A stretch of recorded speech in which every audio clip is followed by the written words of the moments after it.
January 12, 1943. Farmingdale, Long Island.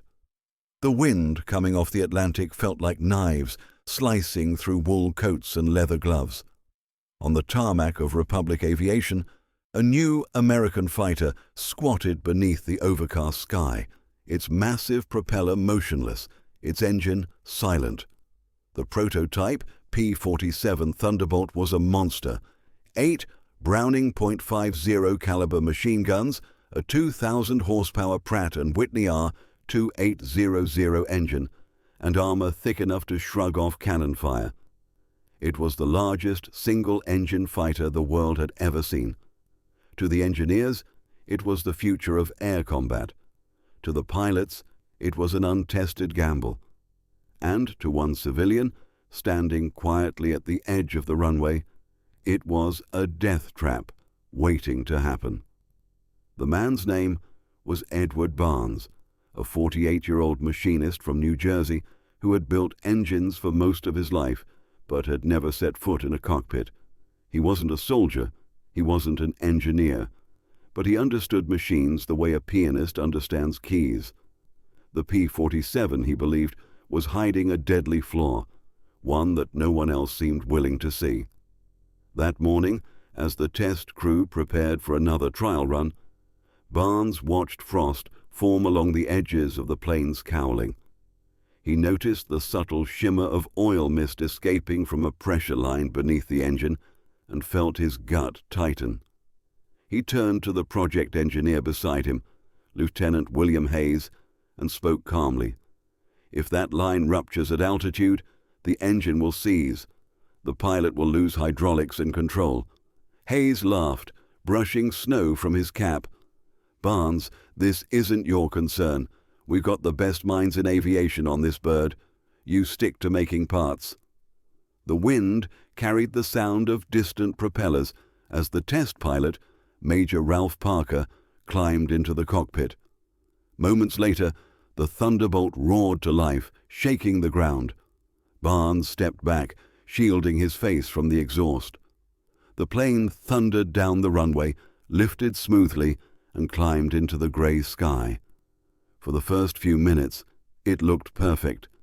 Then, as the plane reached 15,000 feet, the engine sputtered. A puff of black smoke erupted from the cowling. The radio crackled with static, then silence. The Thunderbolt began to dive. Barnes watched in horror as the massive fighter spiraled downward, trailing smoke, before disappearing behind a distant tree line. A bloom of fire rose against the horizon. For a moment, no one moved. Then, alarms began to sound. Within minutes, trucks were racing across the frozen ground toward the crash site. Barnes stood frozen, his breath visible in the air. He had seen it coming, and now it was too late. Later that evening, in a dimly lit conference room, the investigation began. Engineers crowded around blueprints and performance logs, arguing about causes, fuel mixture, carburetor icing, hydraulic failure. Barnes sat in the corner, silent. Finally, when a pause fell over the room, he spoke. "The engine is too big for the airframe. You're overloading the cooling system. The oil temperature spikes at high altitude, the lines can't handle it, and pressure ruptures. It's not pilot error, it's physics." The room fell silent. A senior engineer looked at him sharply. "Mr. Barnes, you are a machinist, not an aerodynamicist. We've accounted for all parameters. Your theory is unfounded." Barnes met his gaze evenly. "Then test it," he said.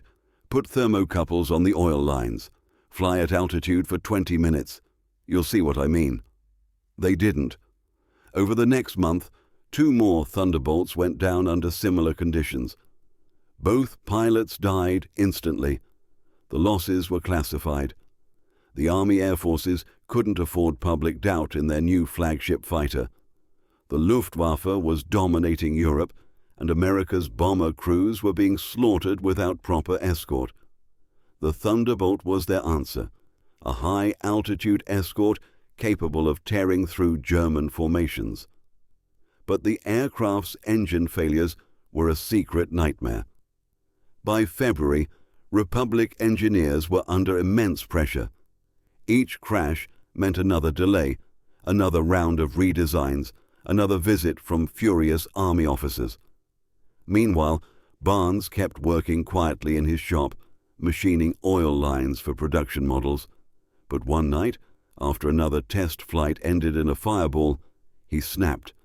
He gathered his notes, diagrams, and temperature readings, data he had quietly collected from maintenance crews, and requested a meeting with Colonel Arthur Daniels, the Army Air Force's liaison overseeing the Thunderbolt program.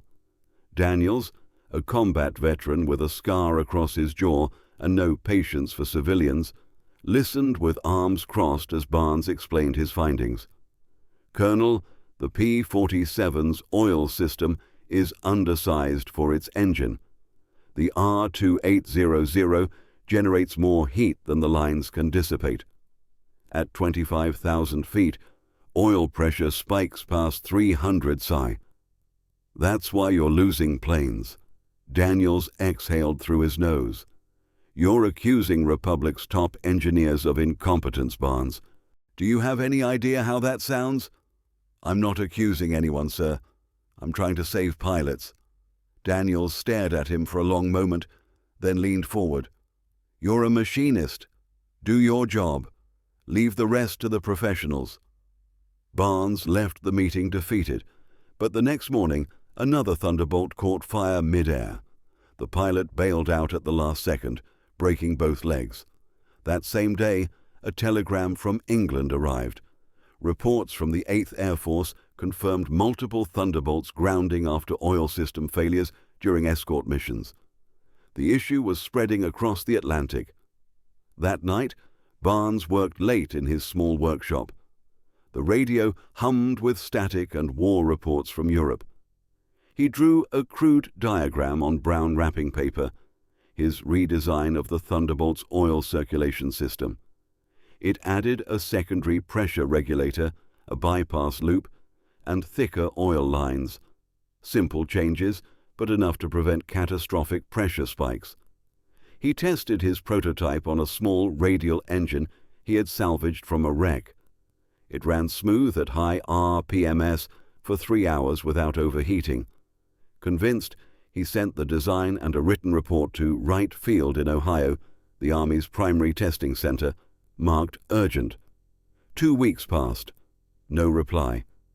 Then, in late February, an engineer from Republic appeared in his workshop, holding Barnes's report. "Colonel Daniels sent me," he said. "He wants to see this." The next day, Barnes was on a train to Ohio. At Wright Field, the testing hangar echoed with the sound of engines and grinding metal. Daniels was waiting, his usual hardness replaced by fatigue. "You've got one chance, Barnes," he said. "We'll install your system on a test airframe. If it fails, you're done here. If it works, well, we'll see." Barnes nodded.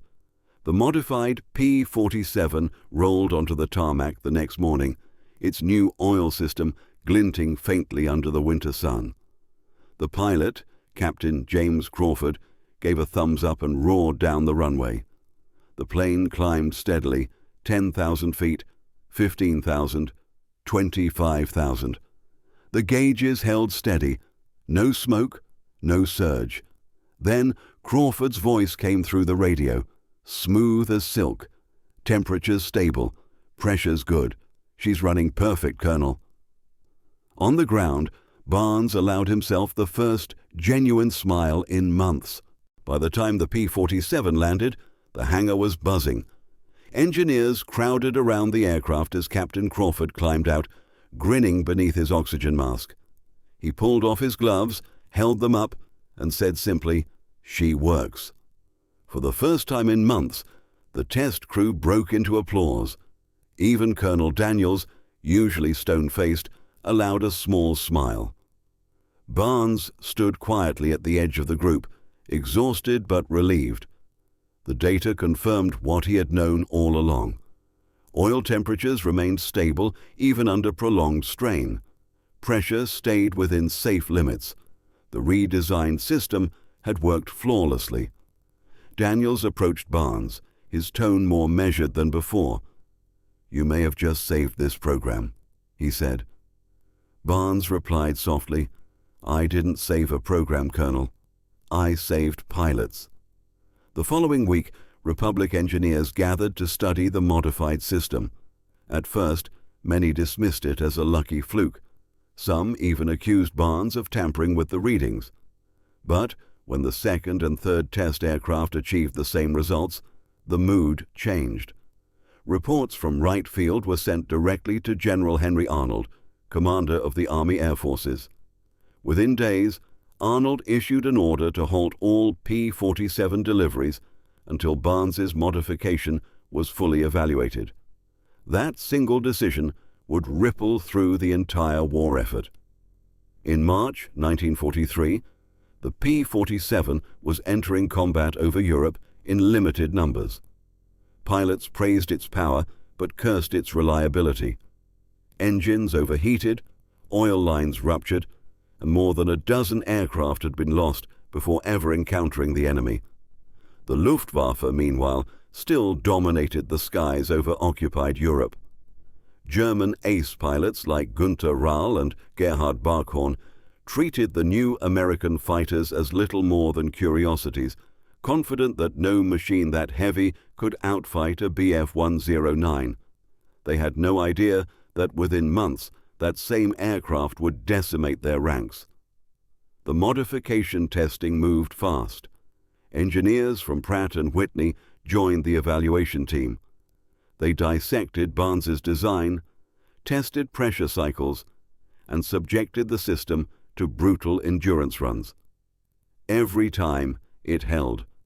When engineers from Republic finally presented their findings to General Arnold in Washington, they spoke with grudging admiration.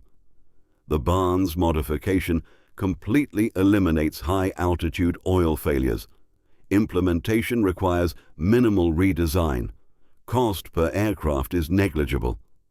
Arnold nodded slowly. "Then do it," he said. By April, production lines in Farmingdale and Evansville were retooled to incorporate the new oil system. Barnes was offered a temporary advisory position with Republic, something almost unheard of for a civilian machinist with no degree. He accepted, though he never moved his family from New Jersey. He still preferred his small workshop, where he could hear the hum of machines and smell cutting oil instead of military bureaucracy. As modified Thunderbolts began rolling off the line, the transformation was immediate. Pilots reported flawless engine performance at 30,000 feet. Missions that once ended in smoke now ended in victory. The P-47 was finally becoming the weapon it was meant to be. In May 1943, the 56th Fighter Group, led by Colonel Hubert Zemke, received the first batch of modified P-47Cs. Their orders were simple: escort B-17 bombers deep into Germany. It would be the ultimate test of both the aircraft and Barnes's design. On May 14th, a formation of 91 bombers took off from England, bound for Kiel. 40 P-47s climbed with them, sunlight flashing off polished wings. Among them was Captain Robert Johnson, a quiet but determined pilot from Oklahoma. Halfway to the target, German radar detected the incoming raid. Dozens of Bf-19s and FW-19s scrambled to intercept. The Luftwaffe had no idea what was waiting for them. At 25,000 feet, the Thunderbolts met the German fighters head-on. 8.50 caliber machine guns erupted in unison, streaking the sky with fire. Johnson's guns tore through a Messerschmitt, sending it spiraling in flames. For over an hour, the battle raged. By the time the bombers returned to England, 14 German fighters were confirmed destroyed. Not one P-47 was lost to engine failure. The after-action report stunned command staff. Every Thunderbolt had returned home, several riddled with holes, but still running strong. Arnold read the report twice before calling Colonel Daniels. Implement full production immediately. That aircraft just changed the war. Over the next 3 months, P-47 squadrons expanded rapidly. By late summer, more than 700 were flying from bases in England. The Luftwaffe began losing pilots faster than it could replace them. American escort fighters now ranged deep into enemy territory, shredding German interceptors before they could reach the bombers. The numbers were devastating. Between May and August 1943, Luftwaffe fighter losses exceeded 2,000. By the end of the year, that number had risen to 8,000. Every statistic traced back to the same root cause. The Thunderbolt could finally stay in the fight. Its pilots trusted their engines completely. German intelligence analysts were baffled. Reports from front-line units described Thunderbolts diving from high altitude without power loss, climbing vertically in pursuit, and surviving damage that should have torn them apart. Luftwaffe engineers suspected the Americans had developed a new type of cooling system, but they underestimated how simple the truth really was. One civilian machinist with a wrench and a stubborn belief in physics had given the P-47 the reliability it needed to become unstoppable. By September 1943, the P-47 had earned a reputation as both feared and indestructible. Luftwaffe pilots began referring to it as the Juggernaut because of its size and resilience, a name that American pilots shortened to the Jug. It climbed like a mountain, dove like a hammer, and could take punishment that would tear any other fighter apart. Yet few knew that a machinist from New Jersey had been the reason those engines no longer burst into flames over Germany. In mid-September, Edward Barnes was summoned to Wright Field again, this time under far different circumstances. General Arnold himself wanted to meet him. When Barnes arrived, still wearing the same oil-stained jacket he had worn during testing, Arnold extended his hand immediately. "Mr. Barnes, you fixed our Thunderbolt. You saved countless lives." Barnes shook his hand, uncomfortable with the attention. "I just fixed what was broken, sir." The ceremony that followed was brief. He received a commendation and a modest check, which he quietly donated to a fund for wounded airmen. That night, as he boarded the train home, a telegram arrived for General Arnold from Europe. It was from Colonel Zemke. "New Thunderbolts flawless in combat. No mechanical losses. Luftwaffe suffering catastrophic attrition. Barnes' modification likely decisive." Arnold folded the telegram, looked out the window and whispered, "One man just changed air warfare." As autumn settled across Europe, the 8th Air Force escalated its bombing campaign. Missions over Bremen, Hanover and Schweinfurt saw hundreds of Thunderbolts cutting through the skies, escorting bombers through walls of flak. The Germans were desperate. Their once elite fighter force was collapsing. The Luftwaffe's pilot training schools could no longer keep up with the losses. Between January and October 1943, over 10,000 pilots had been lost in combat or accidents. By the end of the year, that number climbed to over 27,000. Every loss weakened Germany's air defense further, and every P-47 that returned safely reinforced the inevitability of Allied dominance. Reports from the front lines began to sound almost mythical. Pilots described Thunderbolts returning home with holes large enough to crawl through, with wings shredded and engines still running. One aircraft landed with its oil system completely dry after being hit by cannon shells, yet the pilot survived. The mechanical strength that Barnes's redesign had unlocked turned the P-47 into a legend. The Luftwaffe's morale began to crumble. Captured German pilots spoke with disbelief about the American fighters that refused to die. "We hit them again and again," one said, "but they just keep shooting." Back in the United States, production surged. Republic Aviation expanded to round-the-clock shifts. Over 12,000 P-47s were ordered, each one carrying the improved oil system. Barnes returned to his modest workshop, quietly continuing his work on other aircraft components. He avoided publicity, refusing interviews, and politely declining an offer to relocate to Washington. "I'm not a soldier," he told his wife one evening. "I just build things that keep them alive." In Europe, Colonel Hubert Zemke's 56th Fighter Group became famous for its kill count. Pilots like Robert Johnson and Francis Gabreski pushed the Thunderbolt to its limits, racking up dozens of victories each. Johnson's legendary mission on June 26, 1943, where his P-47 took over 20 hits from 20mm shells, yet brought him home, became a symbol of the aircraft's resilience. Every time he landed, ground crews checked his oil system and found it intact. The Barnes modification had turned survival from luck into expectation. By early 1944, the Thunderbolt dominated high-altitude combat. German airfields were under constant assault. The Luftwaffe's once invincible aces were dead or grounded, replaced by barely trained recruits flying outdated aircraft. Allied intelligence estimated that Germany had lost 27,000 pilots since the start of the previous year, an unsustainable drain that crippled their ability to resist. In briefings, General Arnold credited this shift not only to superior strategy, but to superior reliability. "Engines that don't quit win wars," he said, and one machinist in New Jersey made sure ours don't.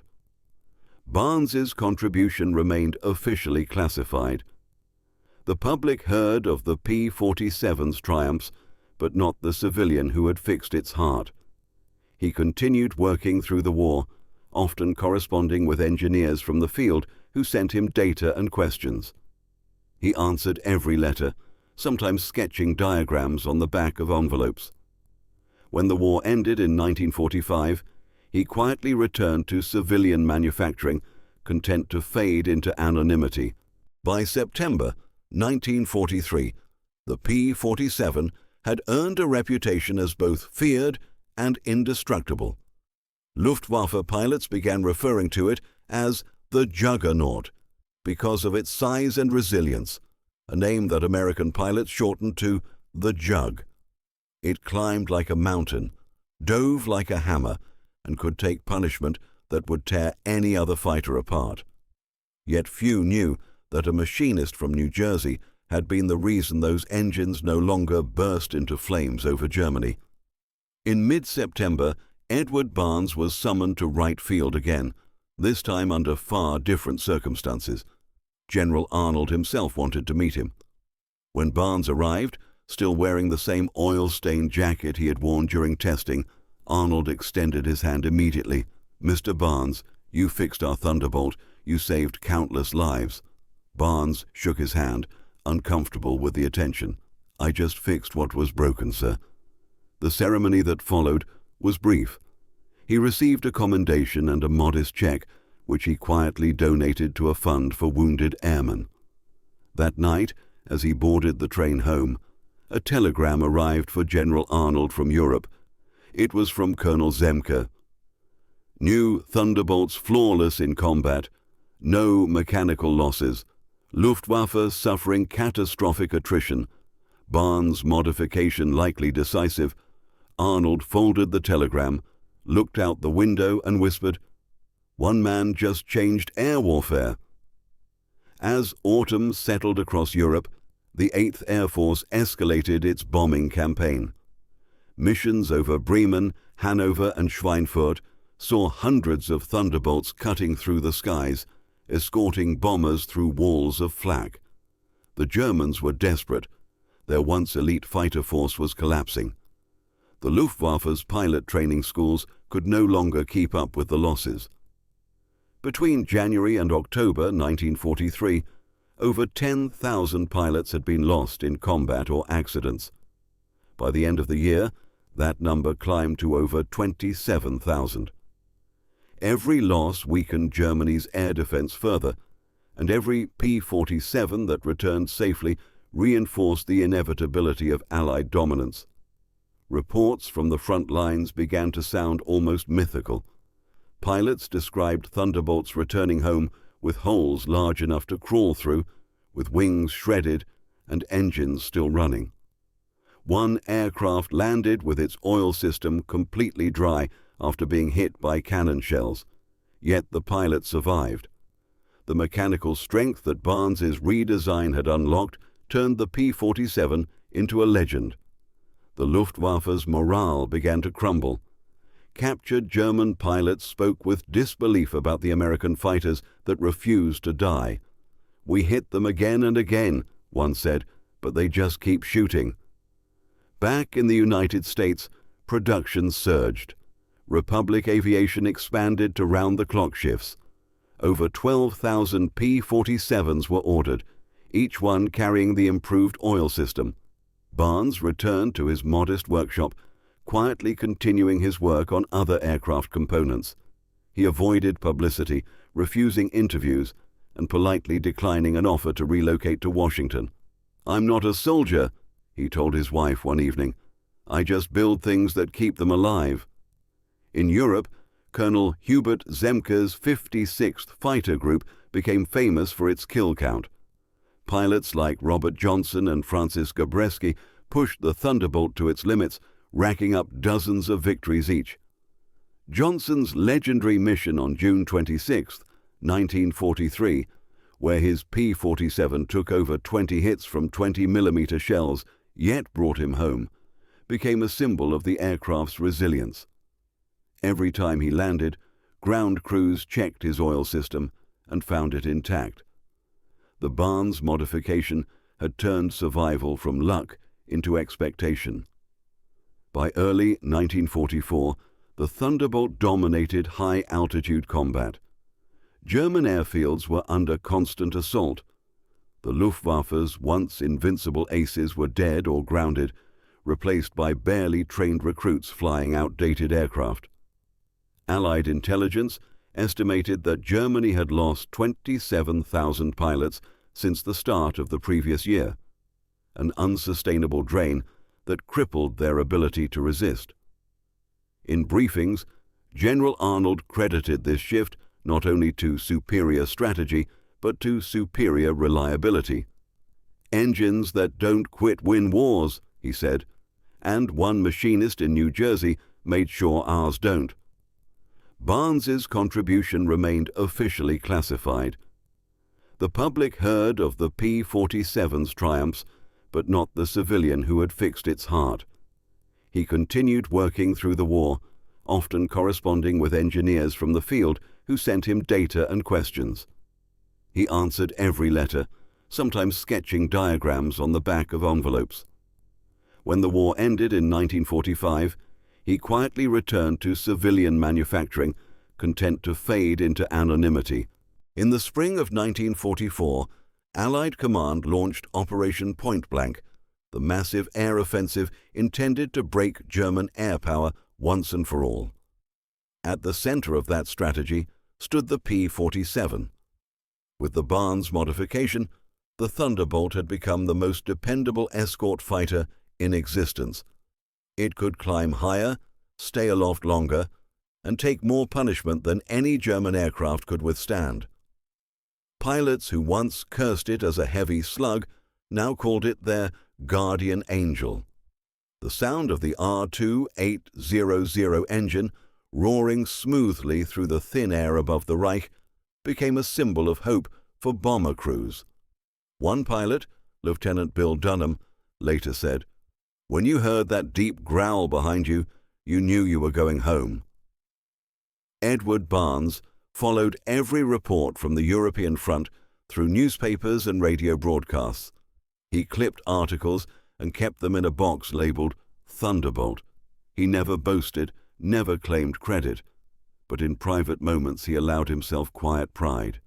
His son, barely 12 years old, remembered waking up one night to the sound of the old man whispering to himself at the workbench. "They made it home today," Barnes murmured, eyes glinting beneath the lamplight. "They made it home." Meanwhile, in Germany, despair was setting in. Luftwaffe commanders faced impossible math. Every week, dozens of new Thunderbolts appeared in the skies, escorting bombers deeper into German territory. Every week, more German pilots were lost. Oil shortages, lack of training, and relentless Allied pressure destroyed their effectiveness. By the time of the Normandy invasion in June 1944, the Luftwaffe had fewer than 300 operational fighters left in northern France. Barnes's modification had allowed the Allies to maintain a constant, reliable escort presence that Germany simply couldn't counter. On D-Day, June 6, 1944, the P-47 flew hundreds of sorties over the beaches of Normandy. They strafed German positions, destroyed convoys, and kept the skies clear. Pilots who had once fought to keep their engines from seizing now dove fearlessly into battle, confident their machines would hold. Photographs taken that day show Thunderbolts sweeping low over the sand, smoke rising from the shore below, their engines leaving thick white contrails across the blue sky. The aircraft that had once been called too heavy, too slow, too flawed, had become the backbone of Allied air power. After Normandy, the Thunderbolt's legend grew. In the summer offensives across France and Belgium, P-47s destroyed more trains, tanks, and convoys than any other Allied fighter. Its firepower, durability, and reliability made it a terror to German ground forces. Pilots developed new tactics, dive bombing and low-level strafing runs that took full advantage of the Thunderbolt's rugged build. Its 8 machine guns shredded columns of trucks and half-tracks with ruthless efficiency. One pilot wrote in his diary, "If the P-51 won the dogfights, the P-47 won the war on the ground." Back in the United States, Barnes was invited to attend a ceremony at Republic Aviation honoring civilian contributors to the war effort. He declined at first, uncomfortable with the spotlight, but finally agreed when his wife persuaded him. The event took place in late 1944, attended by generals, engineers, and executives. When Barnes's name was called, the applause was long and sincere. He stepped up to the podium, still wearing his worn gray suit, and spoke for less than a minute. "Machines talk," he said simply. "You just have to listen to them." Then he stepped down and left the stage to another standing ovation. That winter, the Thunderbolt continued flying missions over Germany. Snow blanketed the airfields in Belgium as American pilots faced the last desperate counterattack of the Third Reich, the Battle of the Bulge. Luftwaffe jets, new and terrifyingly fast, appeared in limited numbers, but their presence made little difference. The P-47 still dominated. In one engagement, pilots from the 362nd Fighter Group destroyed over 60 German vehicles in a single day. Their engines ran flawlessly in temperatures that once would have grounded every plane. Engineers later noted with astonishment that out of over 1,000 sorties flown during that campaign, not a single P-47 was lost due to mechanical failure. By early 1945, victory was no longer a question of if, but when.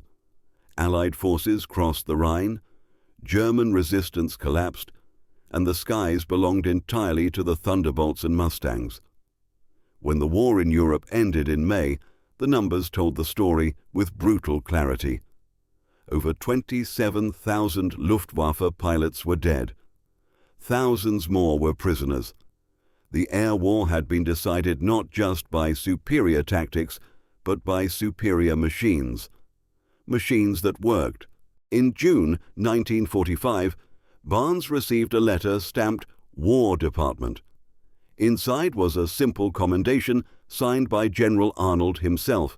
It read, "For contributions to the reliability and performance of the P-47 aircraft, which played a decisive role in the defeat of German air forces. Your work saved lives and hastened victory." Barnes read it once, folded it neatly, and placed it in his box labeled Thunderbolt. He never framed it. After the war, as factories shifted from weapons to peacetime production, Barnes quietly returned to ordinary life. He repaired machinery for small manufacturers, taught young apprentices how to measure metal by feel instead of numbers, and rarely spoke of the past. When asked about the war, he simply said, "We built what we needed to win."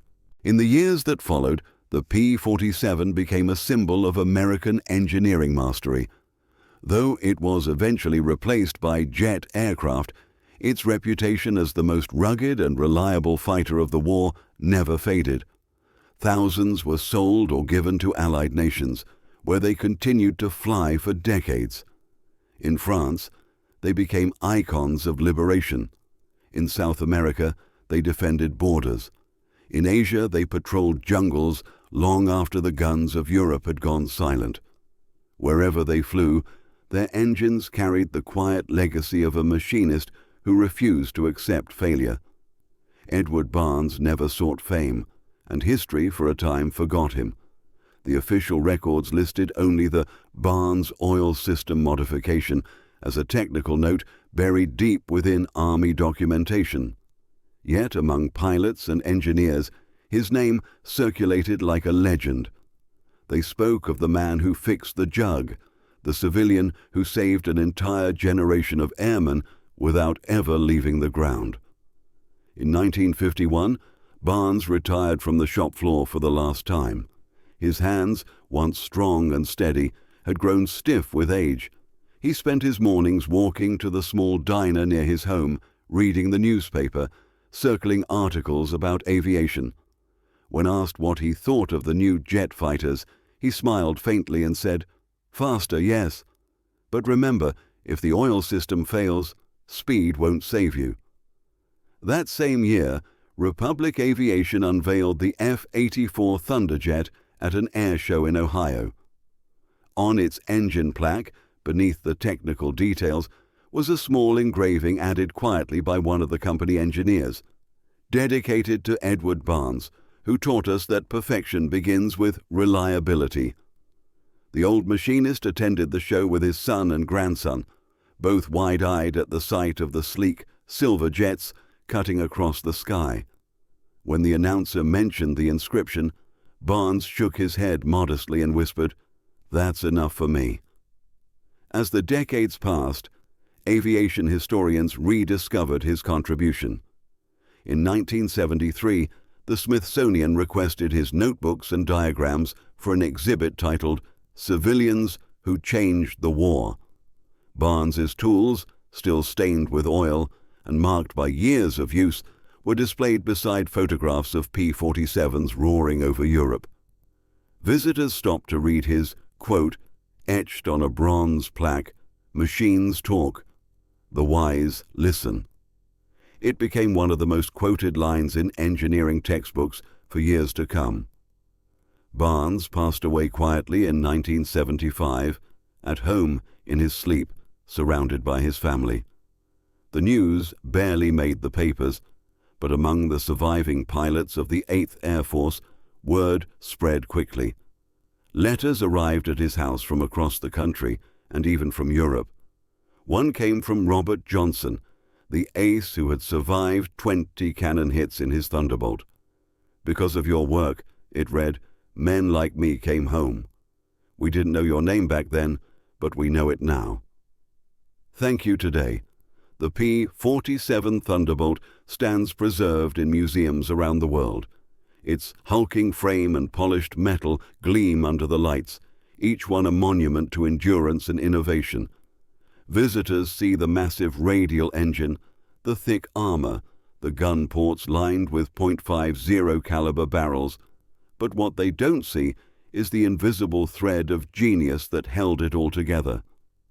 Hidden behind those panels lies the same principle that guided a machinist in a dim workshop decades ago, that reliability is not born from theory, but from feel. Modern aircraft still carry the lessons Barnes taught. Every jet that climbs into the sky does so with systems tested beyond theoretical perfection, designed for resilience, not assumption. His concept of adaptive engineering, where function dictates form, became foundational in aerospace design. Generations of engineers who never knew his face still follow his philosophy. To them, reliability is sacred, and every design must earn its place through proof, not paperwork. Standing before the Thunderbolt at the National Air and Space Museum, you can trace the lineage of that belief in every bolt and line. It is a legacy written not in equations but in endurance, in every mission that returned home safely, in every pilot who landed when the odds said he wouldn't. Edward Barnes's fingerprints are on each of them, unseen but eternal. He was not a general, not a scientist, not even a graduate. He was a machinist who listened to machines, who believed that no design was too perfect to be improved. His idea transformed an unreliable prototype into one of the greatest fighters of the Second World War, and, in doing so, helped break the Luftwaffe's back.